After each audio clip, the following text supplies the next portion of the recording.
إن الحمد لله نحمده ونستعينه ونستغفره ونعوذ بالله من شرور أنفسنا ومن سيئات أعمالنا من يهده الله فلا مضل له ومن يضلل فلا هادي له وأشهد أن لا إله إلا الله وحده لا شريك له وأشهد أن محمدا عبده ورسوله يا أيها الذين آمنوا اتقوا الله حق تقاته ولا تموتن إلا وأنتم مسلمون يا أيها الناس اتقوا ربكم الذي خلقكم من نفس واحدة وخلق منها زوجها وبث منهما رجالا كثيرا ونساء واتقوا الله الذي تساءلون به والأرحام إن الله كان عليكم رقيبا يا أيها الذين آمنوا اتقوا الله وقولوا قولا سديدا يصلح لكم أعمالكم ويغفر لكم ذنوبكم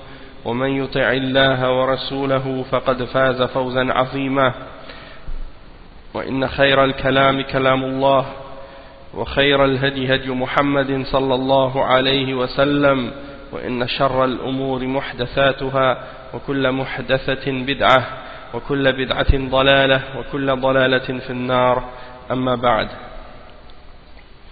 Donc aujourd'hui on commence le cours numéro 56 dans l'explication du livre Al-Mulakhas fi Sharh Kitab Al-Tawhid du Cheikh Salih Al-Fawzan. Et ça c'est le résumé, donc le résumé du Sharh de Kitab Al-Tawhid. Et on est arrivé aujourd'hui au cours numéro 56, mais le chapitre 45. Le Cheikh il explique le chapitre qui s'intitule Babun man sabba ad-dahr faqad aza Allah, c'est-à-dire le chapitre au sujet de celui qui a insulté le temps, alors il a offensé Allah. Celui qui insulte le temps, alors il a offensé Allah subhanahu wa ta'ala. Le premier verset que le Cheikh Mohammed ibn Abdul Wahhab a mentionné dans ce chapitre, c'est le verset 23 dans Surat Al-Jathiyah. Et le verset il dit وقول الله تعالى وقالوا ما هي إلا حياتنا الدنيا نموت ونحيا وما يهلكنا إلا الدهر, ce qui signifie dans le verset, donc c'est le verset, on a dit 23, mais c'est pas le 23, c'est 24. Et ils dirent, il n'y a pour nous que la vie d'ici-bas. Nous mourons et nous vivons, et seul le temps nous fait périr. Donc, ça c'est le verset en question. Puis la suite du verset, وَتَمَامُ الْآيَةِ وَمَا لَهُمْ بِذَلِكَ مِنْ عِلْمٍ إِنْهُمْ إِلَّا يَظُنُّونَ. Ça c'est la suite du verset. Puis c'est ce qui signifie ils n'ont de cela aucune connaissance, ils ne font qu'émettre des conjectures. Ils n'ont de cela aucune connaissance, ils ne font qu'émettre des conjectures. Le Cheikh Al-Fawzan il dit munasabatul bab li kitab at-tawhid an sab ad-dahr yatadammanu ash-shirk لأن ساب الدهر إذا اعتقد أنه فاعل مع الله فهو مشرك. Donc, pour quelle raison on mentionne ce chapitre dans Kitab al-Tawhid? C'est parce que la personne qui insulte le temps, ça implique une forme de shirk, ça implique du shirk. Parce que la personne, lorsqu'elle insulte le temps et qu'elle croit, si elle croit que il y a quelqu'un ou quelque chose qui agit ou qui fait quelque chose avec Allah subhanahu wa ta'ala, alors dans ce cas-là, cette personne-là est mushrik. Il y a quelque chose qui gère ou qui dirige qu'est-ce qui se produit dans l'univers en dehors d'Allah. Si elle pense ça, alors elle a commis le shirk. Sinon, elle a quand même insulté Allah subhanahu wa ta'ala indirectement. Et on va expliquer pourquoi. Donc, dans les termes qui sont mentionnés, parmi les choses qui sont écrites ici, Allah, dans le titre, on dit Man sabba ad-dahr faqad Allah. Sab, c'est le fait d'insulter. Ad-dahr, c'est le temps. Et faqad Allah, alors il a certes offensé Allah al-adha, on l'utilise pour dire dans le sens de nuire ou de faire du tort, ou bien dans le sens d'offenser aussi. Et bien entendu, on peut pas faire du tort à Allah, on peut pas nuire à Allah subhanahu wa ta'ala. Hein? Donc, le sens ici, c'est plutôt d'offenser Allah subhanahu wa ta'ala. Donc, il dit, Ad Allah haythu wasafahu bi sifat an-naqs. Donc, la personne qui insulte le temps, il a offensé Allah parce qu'il a mentionné, c'est comme s'il a décrit Allah avec des descriptions d'imperfection en insultant le temps, puisque c'est Allah subhanahu wa ta'ala qui contrôle le temps. Donc le cheikh ensuite mentionne à propos du verset وقالوا أي منكر البعث ما هي الحياة إلا حياتنا الدنيا أي التي في الدنيا وليس هناك حياة أخروية نموت ونحيا أي يموت بعض ويحيا بعض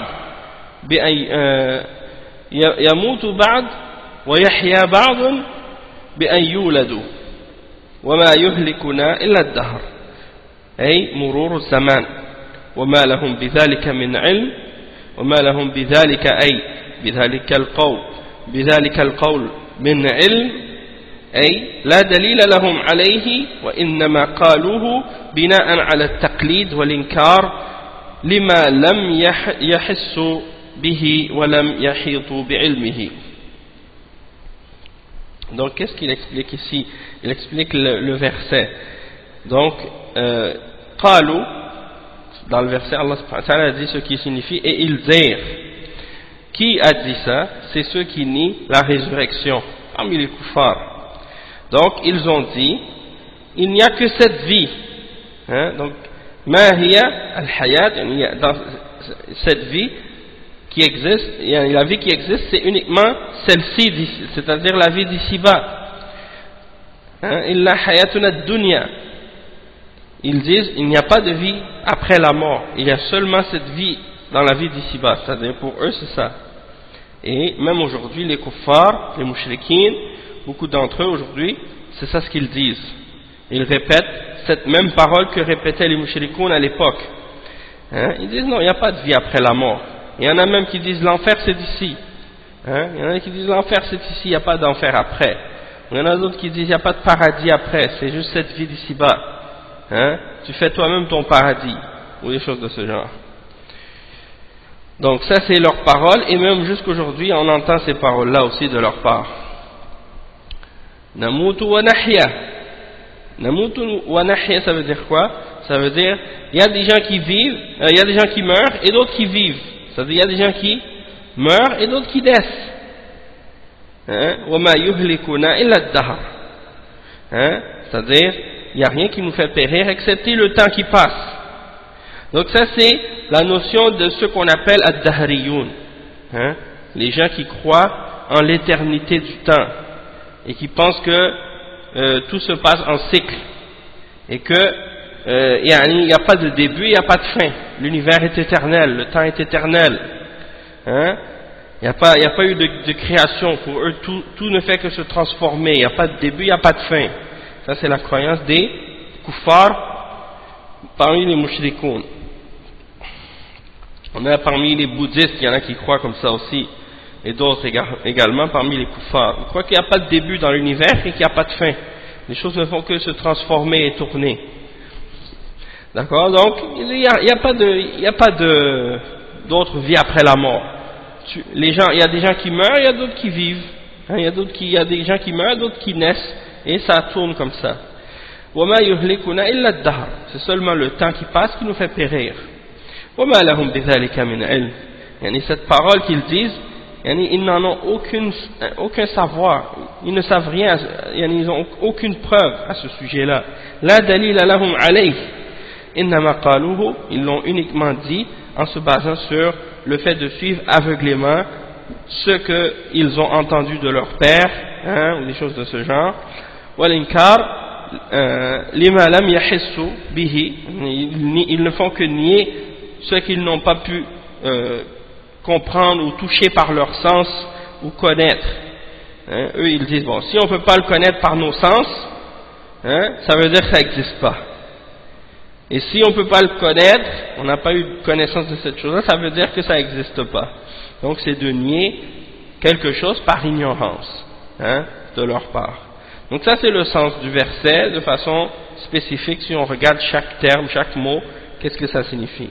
Le sens général du verset, le cheikh il dit al-ma'na al-ijmali lil-aya yukhbiru ta'ala 'an ad-dahriyah min al-kuffar ومن وافقهم من مشرك العرب في إنكار البعث أنهم يقولون ليس هناك حياة غير حياتنا الحاضرة لا حياة سواها يموت بعضنا ويولد بعضنا ويولد البعض الآخر وليس هناك سبب لموتنا سوى مرور الزمان وتكرر الليل والنهار فرد الله عليهم بأنهم ليس لهم حجة على هذا الإنكار إلا مجرد الظن والظن ليس بحجة والمفروض في من نفى شيئا أن يقيم البرهان على نفيه كما أن من أثبت شيئا فإنه يقيم الدليل على إثباته. نعم. Donc le cheikh il explique le sens général de ce verset. Il dit que Allah subhanahu wa ta'ala nous informe au sujet de ad-dahriya parmi les kuffars, hein, ceux qui croient que le temps est éternel, hein, qu'il n'y a pas de début et qu'il n'y a pas de fin dans l'univers. Et donc parmi les dahriya et également parmi les mushrikines, parmi les arabes mushrikines qui étaient d'accord avec cette croyance. Hein, et qu'il niait la résurrection. Ils disent qu'il n'y a pas une résurrection après la mort. Hein, et le cheikh il dit, eux ils disent quoi? Ils disent qu'il n'y a que cette vie, notre vie présente. Hein, il n'y a pas d'autre vie après, il n'y a pas d'autre vie que celle-là. Certains d'entre nous meurent et d'autres vivent, et d'autres naissent. Et il n'y a pas d'autre cause à notre mort excepté le passage du temps qui se répète, la succession des jours et des nuits. C'est ça qui nous fait mourir seulement. Alors Allah subhanahu wa ta'ala, il les a réfutés dans le Coran, hein, et il leur a mentionné qu'ils n'ont aucune preuve à ce sujet-là. Hein, ils n'ont aucune preuve pour nier ce qu'ils ont nié, excepté des conjectures. Et la conjecture, bien entendu, c'est pas une preuve. Donc, celui qui nie quoi que ce soit, il doit ramener une preuve pour sa négation. De la même manière que celui qui affirme quelque chose doit aussi ramener une preuve pour affirmer ce qu'il affirme. Le cheikh il dit ensuite, munasabatul ayati lil bab anna man sabba ad-dahr faqad sharaka haula ad-dahriyah fi sabbihi wa in lam yusharikhum fi al-i'tiqad. Le cheikh il explique pourquoi on mentionne ce verset dans le chapitre en question. Il dit que celui qui a insulté le temps, ben c'est comme s'il est complice avec ces gens-là parmi les dahriya. C'est comme s'il est avec eux dans le fait d'insulter quand il insulte le temps. Hein, puisque ces gens-là, c'est ça ce qu'ils croient. Donc il est comme avec eux, complice avec eux dans leur croyance et dans leur aqidah, hein, puisque c'est eux qui croient que c'est le temps qui fait tout, c'est le temps qui fait les choses, hein. Ensuite le cheikh il dit وَمَا يُسْتَفَادُ مِنَ الْآيَةِ. Donc qu'est-ce qu'on tire comme point bénéfique de ce verset? Premièrement, أولا إثبات البعث والرد على من أنكره. Donc d'affirmer la résurrection et de réfuter ceux qui nient, hein, qui la nient.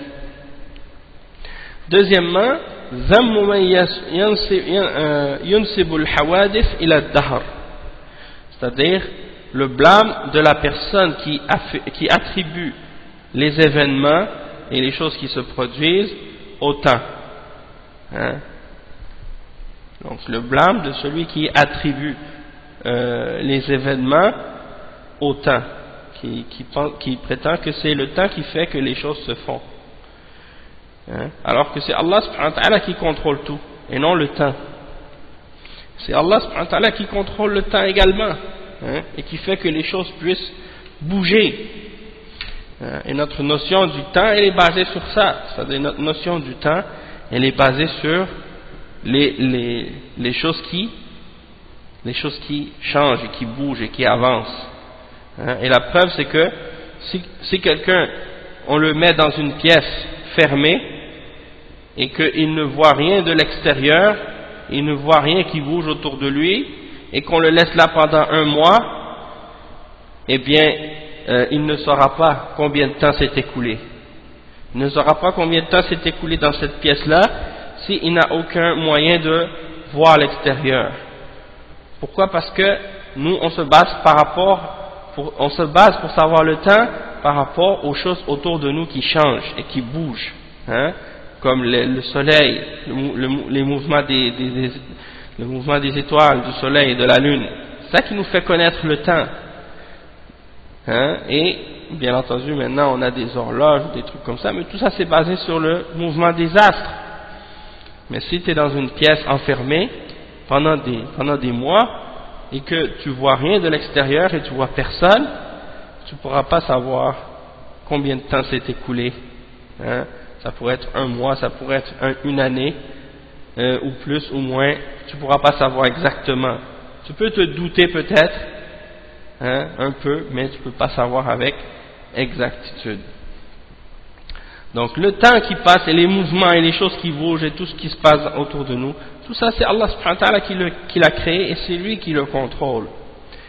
Donc c'est pour cette raison-là donc c'est pas le temps qui nous fait mourir, mais c'est Allah subhanahu wa ta'ala qui contrôle la vie et qui contrôle la mort et qui décide dans tout ce qui se passe dans l'univers, et c'est lui qui fait que les choses se produisent. Donc je ne veux pas affirmer quoi que ce soit de ces choses-là à l'attribuer à autre qu'à Allah. Troisième point, أن من نفى شيئا فهو مطالب بالدليل على نفيه كالمثبت. Donc il dit le cheikh que celui qui nie quelque chose, alors on lui demande, on doit lui exiger la preuve, de la même manière que on l'exige de la personne qui nie, de la même manière qu'on l'affirme de la personne, de la même manière qu'on l'exige de la personne qui affirme quelque chose. Donc celui qui nie quelque chose, on exige de lui une preuve pour ce qu'il a nié, de la même manière qu'on exige une preuve pour celui qui affirme. Le point numéro 4, أن الظن لا يعتمد عليه في الاستدلال في العقائد. Donc le point numéro 4, il y a le point que la conjecture et les suppositions, on ne se base pas là-dessus pour établir des preuves dans la croyance. On doit uniquement se baser sur des preuves claires. Et le cheikh ensuite il explique le deuxième hadith qui est rapporté dans ce chapitre, qui est un hadith rapporté par Al-Bukhari et Muslim. Le cheikh il dit وفي الصحيح عن أبي هريرة رضي الله عنه عن النبي صلى الله عليه وسلم قال قال الله تعالى يؤذيني ابن آدم يسب الدهر وأنا الدهر أقلب الليل والنهار وفي رواية لا تسب الدهر فإن الله هو الدهر. Donc le cheikh il mentionne donc ce hadith qui est apporté par Al-Bukhari et Muslim selon Abu Huraira radiyallahu anhu. Il dit que le prophète sallallahu alayhi wa sallam a dit Allah Ta'ala dit, donc c'est un hadith qudsi parce que le prophète sallallahu alayhi wa sallam mentionne la parole d'Allah, il dit donc Allah subhanahu wa ta'ala dit mon serviteur m'offense, il insulte le temps et je suis le temps, je fais tourner le jour et la nuit. Et dans une autre narration il dit n'insultez pas le temps parce que Allah est le temps, parce que certes Allah c'est lui le temps. Donc le cheikh explique maintenant ce hadith. Il dit وفي الصحيح أي صحيح البخاري يؤذيني comme on l'a dit tout à l'heure ça vient de al-adha, hein. Et donc Allah subhanahu wa ta'ala il dit yu'zini ibn Adam, donc le fils d'Adam m'offense, hein. Et le cheikh il explique que yu'zini ça veut dire yatanaqqasuni, hein, c'est-à-dire il essaie de me rabaisser, de me diminuer.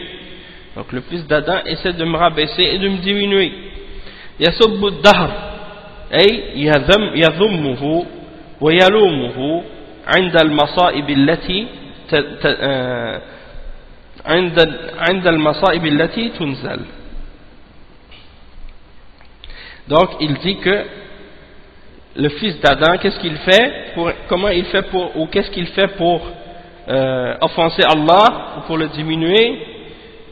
Il le blâme, c'est-à-dire il blâme le temps lorsqu'il y a quelque chose qui se produit. Lorsqu'il insulte le temps, de quelle façon?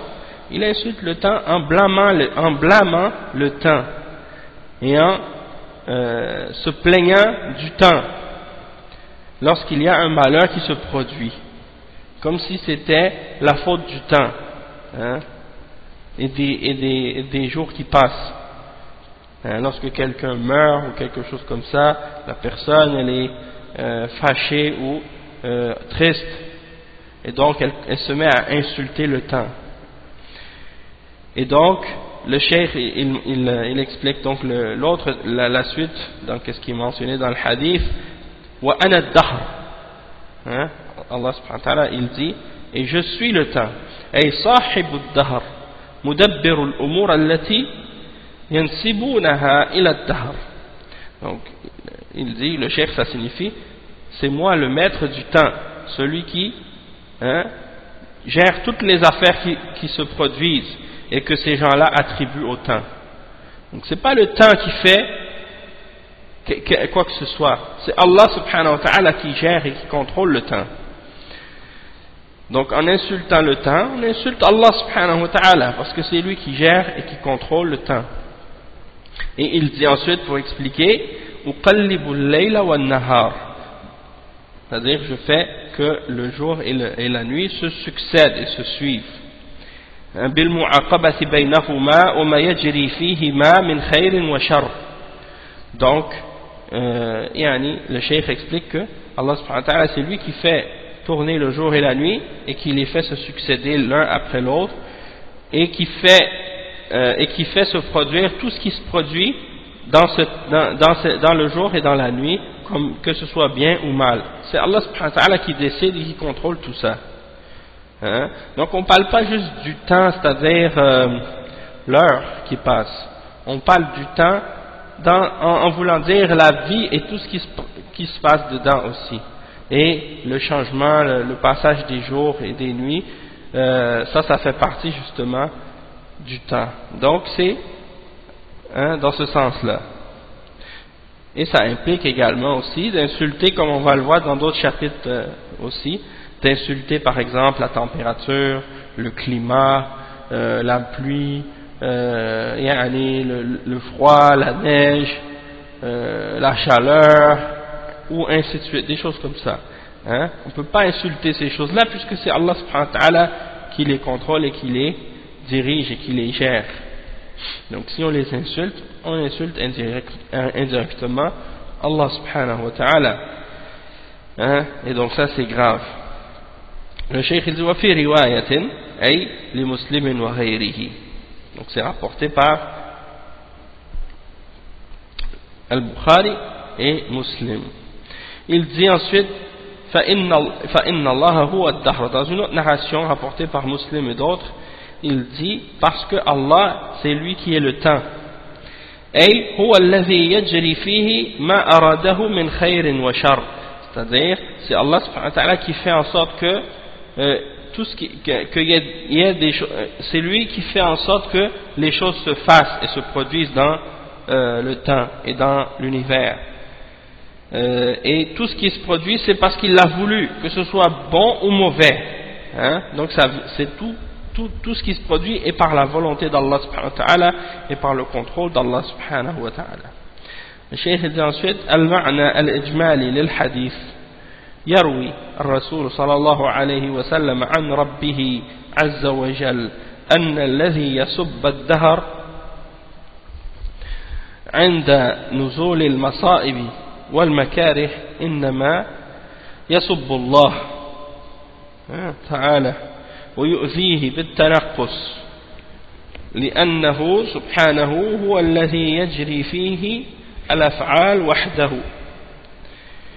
والدهر إنما هو خلق مسخر وزمن تجري فيه الحوادث بأمر الله تعالى. Donc, le cheikh explique le sens général de ce hadith et il explique que le messager sallallahu alayhi wa sallam a rapporté de son Seigneur azza wa jal que celui qui insulte le temps lorsque un malheur arrive ou quelque chose que la personne n'aime pas, lorsqu'elle insulte à ce moment-là le temps, en réalité elle insulte Allah subhanahu wa ta'ala, elle insulte Allah subhanahu wa ta'ala en faisant ça, parce qu'elle fait offense à Allah subhanahu wa ta'ala et elle diminue Allah subhanahu wa ta'ala, parce que c'est Allah subhanahu wa ta'ala qui contrôle tout ce qui se produit et c'est lui qui fait tout ce qui se passe et c'est lui seul qui contrôle ce qui se produit dans l'univers. Et le temps, ce n'est en réalité qu'une créature assujettie à Allah subhanahu wa ta'ala, qui est soumise à Allah subhanahu wa ta'ala, et le temps dans lequel se produisent les événements, tout ça c'est par le commandement d'Allah subhanahu wa ta'ala seulement. ومناسبة الحديث للباب أن فيه أن من سب الدهر فقد آذى الله أي تنقصه. Donc dans le hadith, l'occasion dans laquelle on a mentionné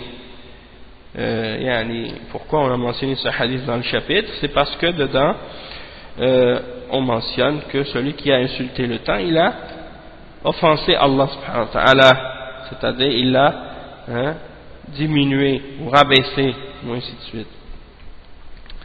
Bien entendu, personne ne peut rabaisser Allah subhanahu wa ta'ala réellement, mais la personne, c'est comme si elle a essayé de rabaisser Allah subhanahu wa ta'ala en le décrivant par des termes qui sont des paroles ou des choses qui sont offensantes pour Allah subhanahu wa ta'ala.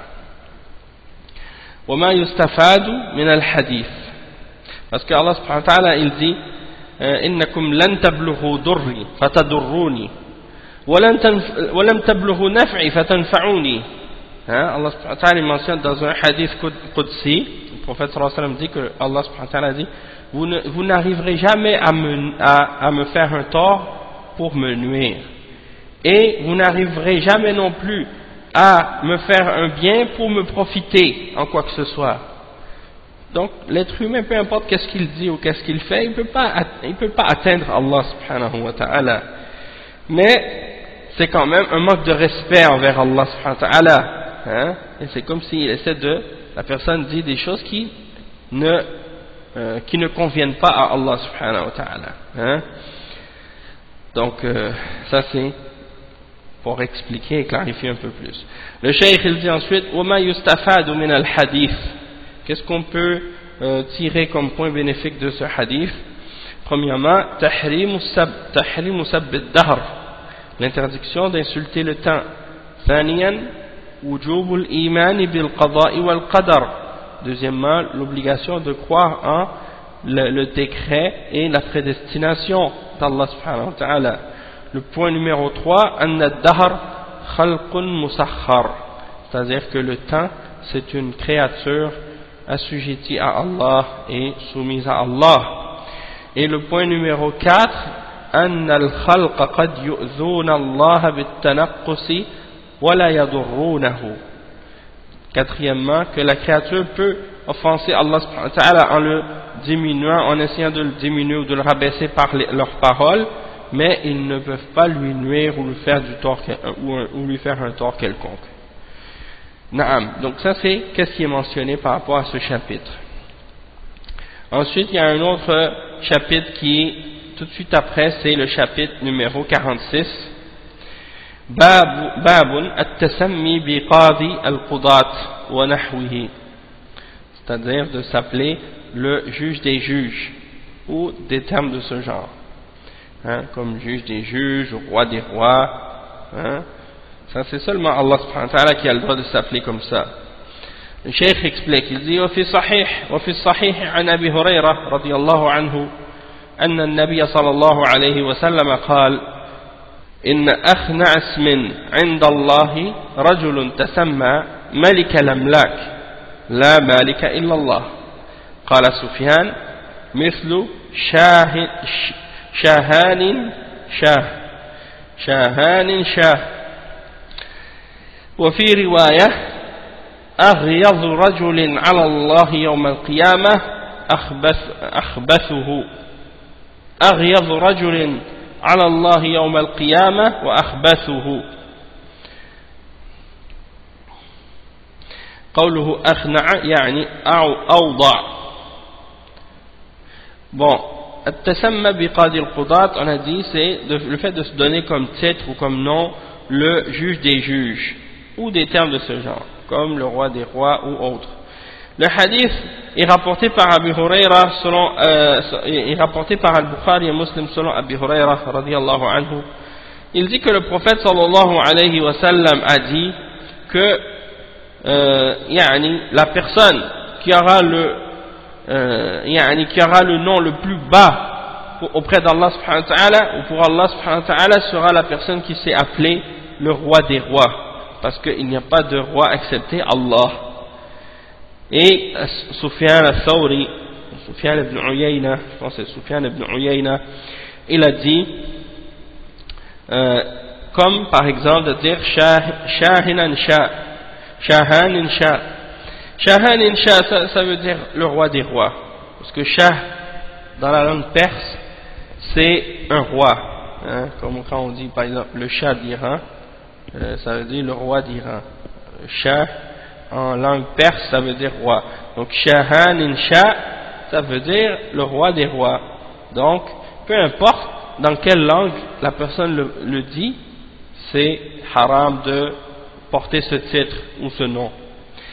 Et le cheikh il mentionne ensuite l'autre narration, il dit, et dans une autre narration, أغيظ رجل على الله يوم القيامة وأخبثه, c'est-à-dire la personne qui aura ce titre ou qui s'était donné ce titre ou ce nom, eh bien elle sera au jour de la résurrection la personne qui sera la plus mauvaise et celle contre laquelle Allah subhanahu wa ta'ala sera le plus en colère. Et le cheikh explique donc, Cheikh Al-Fawzan, il dit munasabatu hadha al-bab li kitab al-tawhid. Donc pourquoi on mentionne ce chapitre dans kitab al-tawhid? Il dit bayanu anna at-tasammi bismin fihi musharakatun lillahi fi at-ta'zim shirkun fi ar-rububiyyah. Le cheikh explique que le fait de se nommer ou de se donner un nom ou un titre dans lequel il y a dans lequel il y a un respect dedans qui est un respect qui appartient uniquement à Allah subhanahu wa ta'ala, et que quelqu'un essaie de s'approprier ce genre de nom là, eh bien ça, il y a dans ça une forme de shirk dans la souveraineté d'Allah subhanahu wa ta'ala, et dans la rububiyyah. Donc la personne qui s'appelle comme ça, c'est comme si elle veut prendre une des caractéristiques d'Allah subhanahu wa ta'ala, ou s'attribuer quelque chose qui appartient uniquement à Allah subhanahu wa ta'ala pour devenir partenaire avec Allah subhanahu wa ta'ala dans cette caractéristique là ou dans ce nom là. Et donc c'est pour ça que ça consiste, ou ça comporte une forme de shirk dans al-rububiyyah. التراجم, il dit le cheikh Sufyan, وهو سفيان بن عيينة ابن ميمون الهلالي ثقة حافظ فقيه, ولد بالكوفة سنة 107 وسكن مكة ومات فيها سنة 198 هجري رحمه الله هجريا رحمه الله. Donc Sufyan, comme je disais, c'est Sufyan ibn Uyayna ibn Maymoun al-Hilali. C'est un grand savant parmi les imams des salafs, un imam parmi les imams des salaf qui vivait à l'époque de l'imam Malik, et c'était celui qui était à Mecca à l'époque où Malik était à Médine, et c'est un des savants de la même catégorie, du même niveau que l'imam Malik. C'était le mufti de Mecca à son époque, et c'est un rapporteur aussi parmi les rapporteurs de hadith, parmi les ulama de hadith, et il est thiqa, hafizun faqih, il est un parmi les fiables des narrateurs, et un mémorisateur, et un faqih également, un savant. Donc il est né à Koufa en l'an 107 de la Hijra, et il a vécu donc à Mecca, et il est mort en l'an 198 après la Hijra. Donc rahimahullah. Le cheikh il dit donc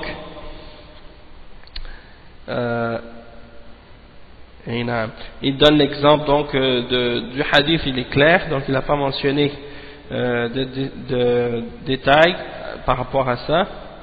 Il a dit wa nahwihi dans le titre, babu at-tasammi bi qadi al-qudat wa nahwihi. At-tasammi bi qadi al-qudat, al-qadi c'est le juge, et qadi al-qudat, qudat c'est le pluriel, qadi c'est un juge, qudat c'est pluriel, ça veut dire plusieurs juges. Donc c'est comme si on dit qadi al-qudat, le juge des juges, et wa nahwihi, ça veut dire et des noms qui sont dans ce sens-là, ou qui sont semblables à ça. Donc peu importe le nom, comme le cheikh il dit ay nahwu qadi al-qudat wa mithlu hakim al-hukam wa sultan al-salatin wa sayyid al-sadat, et ainsi de suite. Tout ça c'est dans ce sens-là, le roi des rois, le juge des juges, le président des présidents, le dirigeant des dirigeants, le maître des maîtres, et ainsi de suite. Ça c'est un terme qui, un nom ou un titre qui appartient uniquement à Allah, parce que c'est lui qui est le roi des rois, le maître des maîtres, le juge des juges, et personne d'autre que lui. Il dit ensuite au fi sahih ay fi sahihain. Je ne sais pas si je me souviens, une fois j'avais entendu dernièrement, ou bien il y a quelques années encore, je ne sais pas si j'avais bien entendu ou non, Allahu A'lam, mais si je me souviens, une fois, il y a même l'ancien président de la Libye, Kadhafi, qui s'appelait parfois le roi des rois. Donc ça fait partie des noms d'Allah subhanahu wa ta'ala, de s'appeler ou de se qualifier de roi des rois. Personne peut s'appeler roi des rois excepté Allah subhanahu wa ta'ala. Donc celui qui se donne ce nom-là, c'est certain que Allah subhanahu wa ta'ala va le punir d'une punition et l'humilier et le rabaisser comme personne d'autre. Donc ça c'est des choses qui doivent nous faire réfléchir quand quelqu'un veut s'approprier des noms d'Allah subhanahu wa ta'ala ou des titres qui appartiennent uniquement à Allah. Qu'est-ce qui peut arriver par la suite? Si c'est pas dans cette dunya, c'est dans l'au-delà, la personne va être châtiée, ça c'est certain. Et le cheikh il dit وفي الصحيحين يسمى مبني للمجهول أي يدعى بذلك ويرضى به. وفي بعض الروايات تسمى يعني بالتاء أي سمى نفسه بذلك. يسمى c'est-à-dire il est nommé par ce nom-là, c'est-à-dire at-tasammi, ça veut dire de se nommer par ce nom-là, ou bien de se faire nommer. Donc parce que c'est dans certaines éditions, dans certaines versions, on dit yusamma, c'est-à-dire la personne, elle est nommée de cette façon-là par quelqu'un ou par des gens, et que quand elle est appelée par ce nom-là, elle est satisfaite de ça, elle est contente de ça. Donc ça rentre là-dedans. Tandis que si la personne elle se fait appeler par ce nom-là mais qu'elle n'est pas satisfaite, hein, elle n'aime pas ça, donc ça dans ce cas-là c'est pas la même chose. Mais si la personne on l'appelle roi des rois et elle est contente, elle est satisfaite de ça, là il rentre dans la menace. Ou bien qu'elle se nomme elle-même comme ça, hein, c'est-à-dire c'est elle qui se donne ce titre. Hein? Donc ça c'est un exemple, ça c'est dans certaines versions aussi. Malikul Amlak, le roi des rois. Ou bien Malikul Muluk des fois, on entend. Donc Al-Amlak c'est Jam'u Malik, bi kasri lam. Donc Amlak c'est le pluriel de Malik. La Malika illallah. هذا رد على من فعل ذلك بأنه وضع نفسه شريكا لله فيما هو من خصائصه. Donc, qu'est-ce qu'on dit dans le hadith après, le prophète sallallahu alayhi wa sallam dit il n'y a pas de roi excepté Allah subhanahu wa ta'ala. Et donc ça c'est la réponse à celui qui fait cela, hein, parce que il s'est placé lui-même comme un associé avec Allah subhanahu wa ta'ala dans qu'est-ce qui lui est particulier, hein, qu'est-ce qui fait partie de ses noms et ses caractéristiques spécifiques. Wa shahan shahan, ça doit être en perse le pluriel de shah. Shahan, ça doit être le pluriel de shah. Et donc ça veut dire le roi des rois. Parce que d'après ce que je comprends, Allahu A'lam, mais en perse le alif et le noun à la fin d'un mot c'est comme si pour eux c'est dans leur langue c'est le pluriel. C'est comme par exemple Taliban, et bien pour eux c'est le pluriel de Talib. Donc Shahan ça doit être le pluriel de Shah. Bon, je suis pas spécialiste dans la grammaire perse, mais c'est qu'est-ce qui m'apparaît le plus évident, Allahu A'lam. Et le cheikh il dit donc وهو عبارة عند العجم عن ملك الأملاك وهو تمثيل لا حصر. Donc c'est juste un exemple que Sufyan ibn Uyayna rahimahullah a donné dans une langue, mais c'est bien entendu c'est pas pour limiter l'exemple à cette langue-là ou à cette expression-là. C'est toute autre langue et toute autre expression dans laquelle on trouve ce sens-là. Hein? Donc peu importe que ce soit en français, en anglais, en chinois, en grec, en japonais, en italien, peu importe quelle langue, du moment que ça donne le même sens, on n'a pas le droit de le donner à quelqu'un, de donner ce titre à quelqu'un ou ce nom à quelqu'un, autre qu'à Allah subhanahu wa ta'ala. Il dit وفي رواية أي لمسلم في صحيحه, donc dans une autre narration, c'est-à-dire narration de l'imam Muslim dans son sahih, il dit أغيظ رجل الغيظ مثل الغضب والبغض أي أنه يكون بغيضا إلى الله. Donc dans une autre narration le prophète sallallahu alayhi wa sallam mentionne que elle sera la personne la plus détestée, hein, et contre laquelle Allah sera le plus en colère au jour de la résurrection, et la personne la plus mauvaise.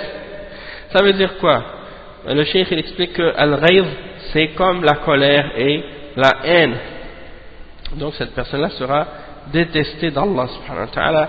Wa akhbathuhu ay abtaluhu ay yakunu khabithan 'inda Allah maghduban alayh. Donc ce sera la personne qui sera la plus mauvaise et qui aura la colère d'Allah subhanahu wa ta'ala au jour de la résurrection. المعنى الإجمالي للحديث يخبر الله سبحانه وتعالى يخبر صلى الله عليه وسلم أن أوضع الناس عند الله عز وجل من تسمى باسم يحمل معنى العظمة والكبرياء التي لا تليق إلا بالله كملك الملوك، لأن هذا فيه مضاهة لله، وصاحبه يدعي لنفسه أو يدعي له أو يدعى له أنه ند لله، فلذلك صار المتسمي بهذا الاسم من أبغض الناس إلى الله وأخبثهم عنده. Donc le cheikh il explique il dit, le sens général de ce hadith, il dit que le prophète sallallahu alayhi wa sallam nous informe que la personne la plus basse pour Allah subhanahu wa ta'ala au jour de la résurrection, cela sera la personne qui s'est nommée elle-même un nom, qui s'est nommée elle-même par un nom qui a la signification de la grandeur et de la fierté ou de la majesté, qui ne peut convenir qu'à Allah subhanahu wa ta'ala, comme par exemple le roi des rois, parce qu'il y a dans le fait de se donner ce nom-là une imitation d'Allah subhanahu wa ta'ala. Et la personne qui donc s'appelle ainsi ou se fait appeler ainsi par les gens, alors c'est comme si elle se place comme un équivalent ou un égaux avec Allah subhanahu wa ta'ala. C'est pour cette raison-là que de se donner ce nom, la personne qui se donne ce nom-là, elle devient une des personnes qui est le plus détestée d'Allah subhanahu wa ta'ala et une des plus mauvaises pour Allah subhanahu wa ta'ala. Munasabatul hadith lil bab. Pour quelle raison on mentionne ce hadith dans ce chapitre? Le cheikh il dit أنه يدل على تحريم التسمي بقاضي القضاة ونحوه قياسا على تحريم التسمي بملك الملوك الوارد ذمه والتحذير منه. Le cheikh explique que le hadith dans ce chapitre il prouve qu'il est interdit de s'appeler le juge des juges. De la même manière, par analogie on peut comprendre que c'est interdit, comme c'est interdit de s'appeler le roi des rois, puisqu'il y a dans ce hadith la mention du blâme et de l'avertissement de ce nom-là. Donc par analogie avec le roi des rois, on peut dire qu'il est interdit de s'appeler le juge des juges, ou tout autre nom qui ont ce sens-là. وما يستفاد من الحديث أولا تحريم التسمي بقاضي القضاة ونحوه. Donc on peut tirer de ce hadith le fait qu'il est interdit de s'appeler le juge des juges ou quelque chose de semblable. ثانيا وجوب احترام أسماء الله تعالى, c'est-à-dire l'obligation de respecter les noms d'Allah subhanahu wa ta'ala. ثالثا الحث على التواضع واختيار الأسماء المناسبة للمخلوق والألقاب المطابقة له. Donc le cheikh il explique que également le point numéro 3 c'est que il y a dedans l'incitation à la modestie, à être humble et à choisir les noms qui correspondent aux créatures et les titres aussi qui correspondent au niveau et au degré des créatures, et pas d'essayer de s'élever ou de s'approprier un nom qui est spécifique à Allah subhanahu wa ta'ala. Le cheikh il dit ensuite, le chapitre numéro 47, c'est le chapitre suivant, Babun ihtiramu asma'illahi ta'ala wa taghyir al-ism li ajli dhalik, c'est-à-dire le chapitre au sujet du fait qu'on doit respecter les noms d'Allah subhanahu wa ta'ala et qu'on doit changer le nom dans le but justement de montrer ce respect envers les noms d'Allah subhanahu wa ta'ala si c'est nécessaire. Et on va comprendre en lisant qu'est-ce qui est mentionné dans le chapitre à ce sujet. Le cheikh il dit عن شريح رضي الله عنه أنه كان يكنى أبا الحكم فقال له النبي صلى الله عليه وسلم إن الله هو الحكم وإليه الحكم فقال إن قومي إذا اختلفوا في شيء أتوني فحكمت بينهم فرضي كلا الفريقين فقال ما أحسن هذا فما لك من الولد فقلت شريح ومسلم وعبد الله قال فمن أكبرهم قلت شريح قال فأنت أبو شريح رواه أبو داود وغيره. Donc le cheikh il mentionne ce hadith qui est rapporté par Abu Daoud et par Al-Bayhaqi et Al-Hakim dans Al-Mustadrak. Il dit, selon Abi Shuraih radiyallahu anhu, il dit qu'il prenait comme kunya le nom Abul Hakam.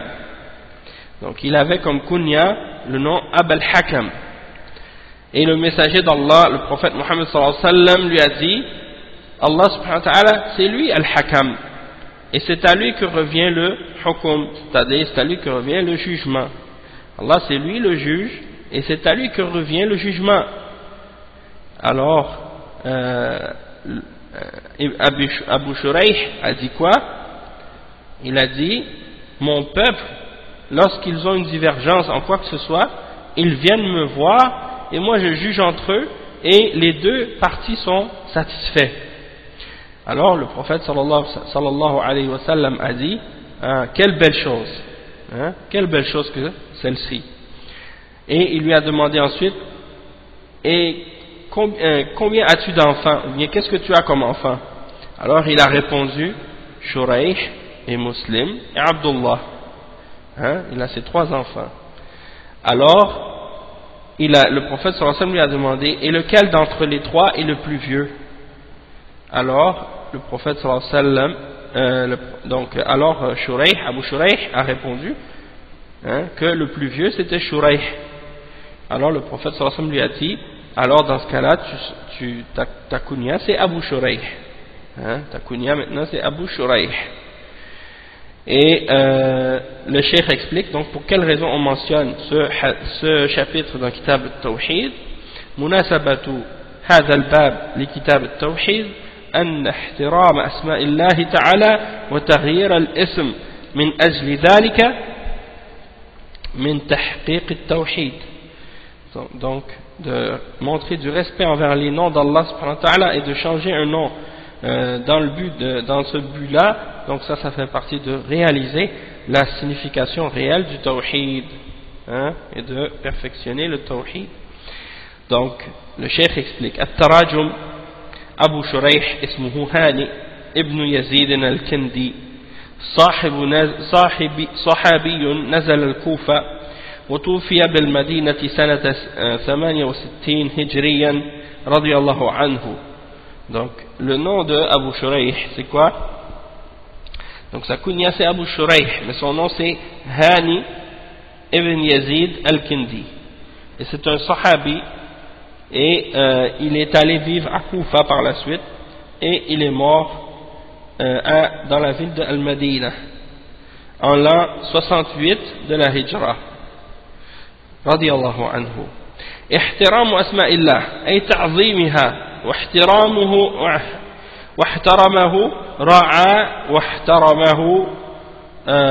راعى حرمته وهابه.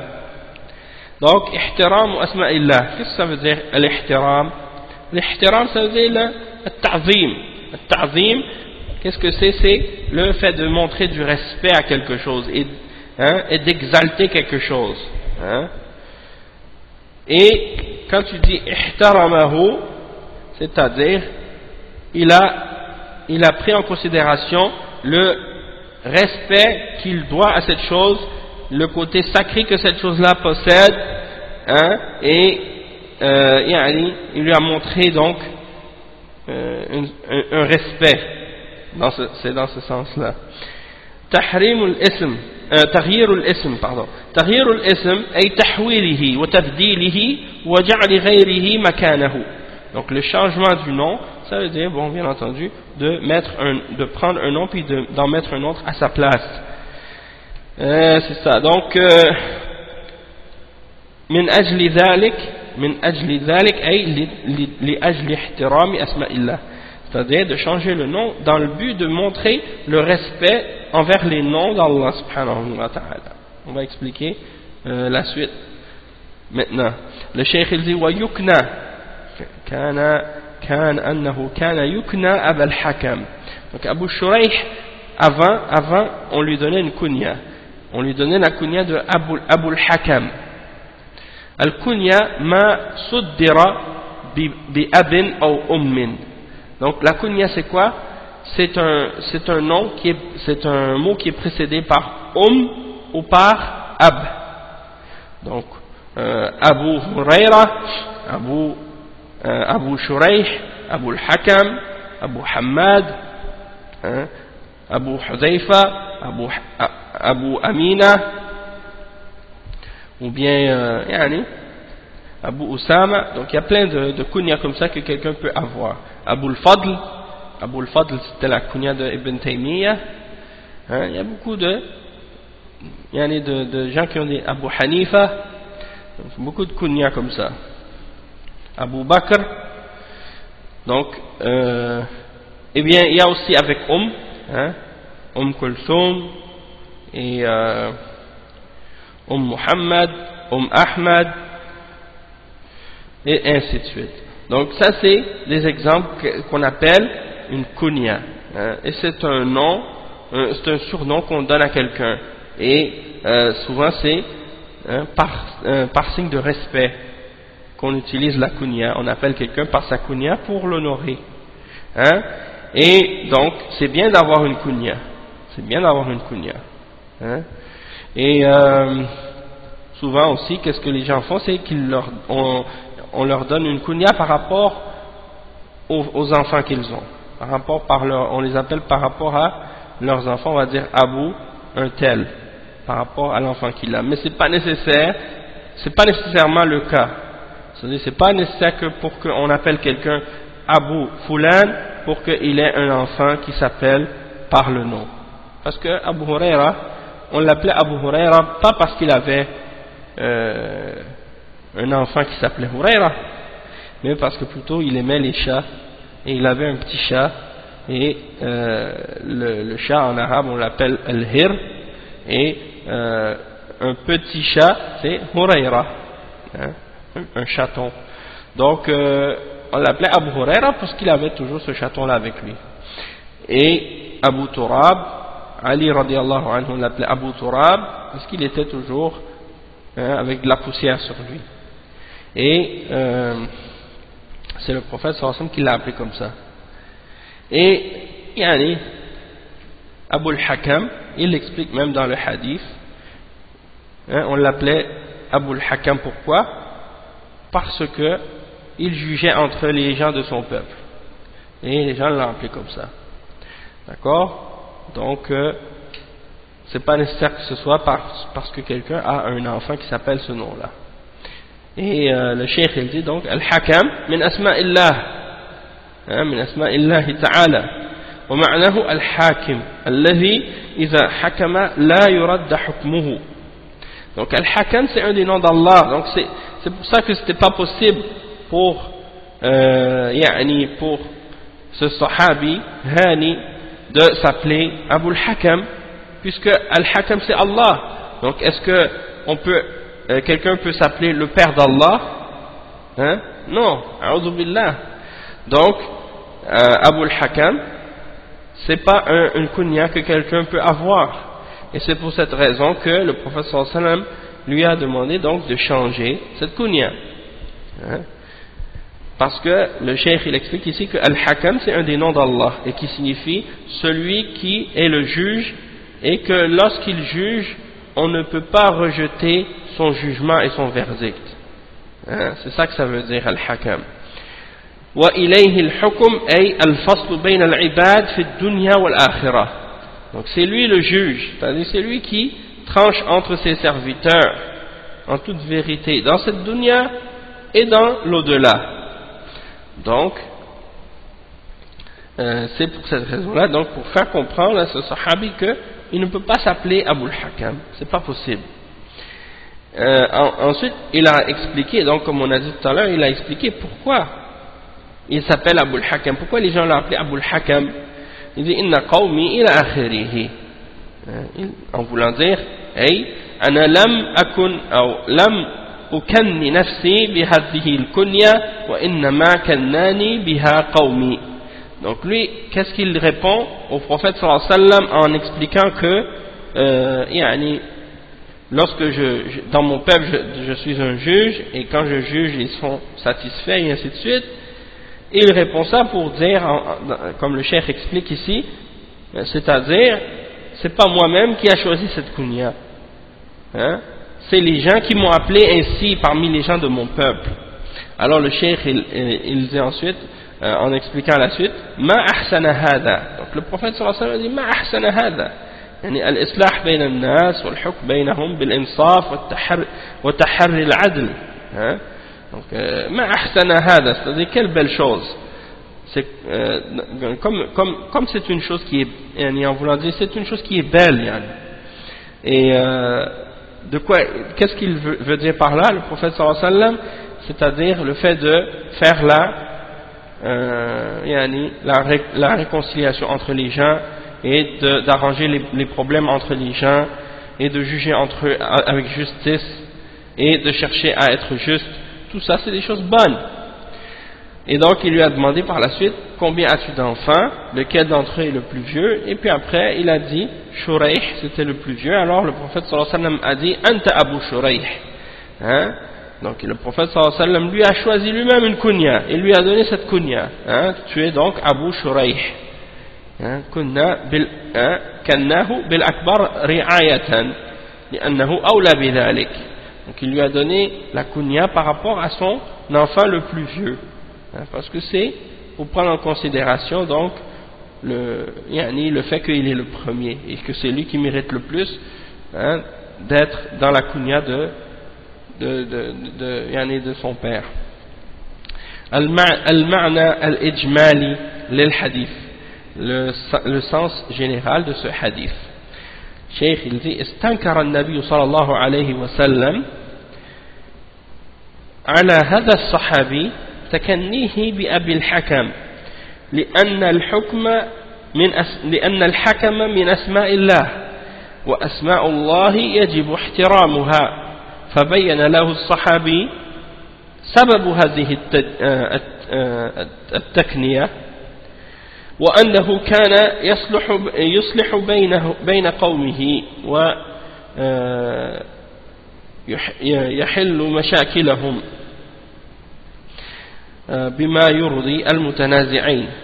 فاستحسن النبي صلى الله عليه وسلم هذا العمل دون التكنية ولذلك غير فكناه بأكبر أولاده. Donc le cheikh il montre que le prophète il explique que le prophète sallallahu alayhi wa sallam a dénoncé ou a désapprouvé la kunya de ce compagnon, de ce sahabi, et du fait qu'il s'appelait Abu al-Hakam, parce que al-Hakam fait partie des noms d'Allah, et Allah subhanahu wa ta'ala, il faut respecter ses noms. Alors le prophète sallallahu alayhi wa sallam l'homme a expliqué au prophète sallallahu alayhi wa sallam la cause de cette kunya, pourquoi il s'appelait comme ça, en disant que c'est parce qu'il jugeait entre les gens de son peuple et qu'il rendait les deux parties satisfaits. Alors le prophète sallallahu alayhi wa sallam a mentionné qu'il trouvait que ça c'était quelque chose qui était bien. Toutefois il a désapprouvé la kunya elle-même et il lui a donc changé sa kunya par son fils qui était le plus vieux d'entre ses fils. ومناسبة الحديث للباب, donc ça implique, comme on va le voir, beaucoup de choses. ومناسبة الحديث للباب أنه يدل على المنع من إهانة أو من إهانة أسماء الله بالتسمي بأسمائه تعالى المختصة به والتكني بذلك. Donc le cheikh il explique que pourquoi on mentionne ce hadith dans ce chapitre, c'est parce que ça prouve qu'il est interdit de manquer de respect envers les noms d'Allah subhanahu wa ta'ala ou de s'appeler par un de ces noms qui lui est spécifique ou de prendre un de ces noms comme kunya. Alors parmi les points qu'on peut tirer de ce chapitre et de ce hadith, ma yustafadu min al-hadith, فيه تحريم امتهان أسماء الله والمنع من رامها كالتكني بأبي الحكم ونحوه.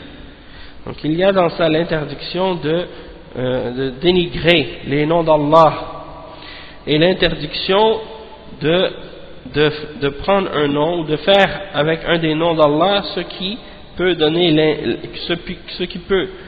l'impression d'un manque de respect envers ces noms, comme par exemple de s'appeler Abul Hakam par exemple.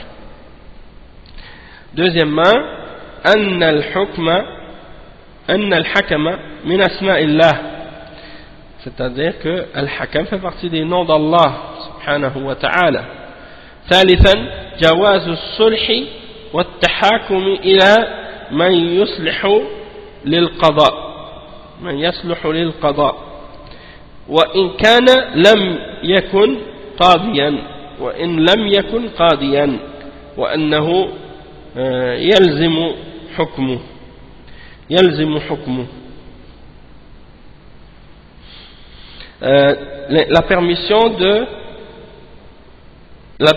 de faire des ententes, hein, et de juger et de prendre pour juge la personne qui fait du bien et qui réconcilie les gens par son jugement, même si cette personne-là n'est pas un juge.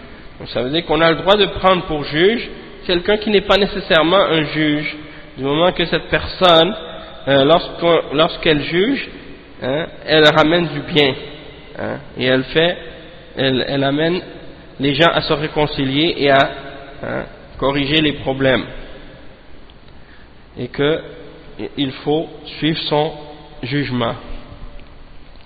رابعا أنه يكنى الرجل بأكبر بنيه. Quatrièmement, qu'on donne à quelqu'un une kunya en le donnant par son plus grand fils. On lui donne la kunya par rapport à son fils le plus vieux. Cinquièmement, mashru'iyyatu taqdim al-kabir, c'est-à-dire qu'il est permis, qu'il est légiféré, cinquièmement, qu'il est légiféré, hein, de mettre le plus vieux des fils en premier. Donc ça, c'est ce qui est légiféré par Allah subhanahu wa ta'ala, et qu'est-ce qui est ordonné donc par la charia. مشروعية تغيير الاسم غير المناسب إلى اسم مناسب. Donc l'obligation, ça c'est le sixième point, l'obligation de changer un nom qui n'est pas convenable vers un nom qui est convenable.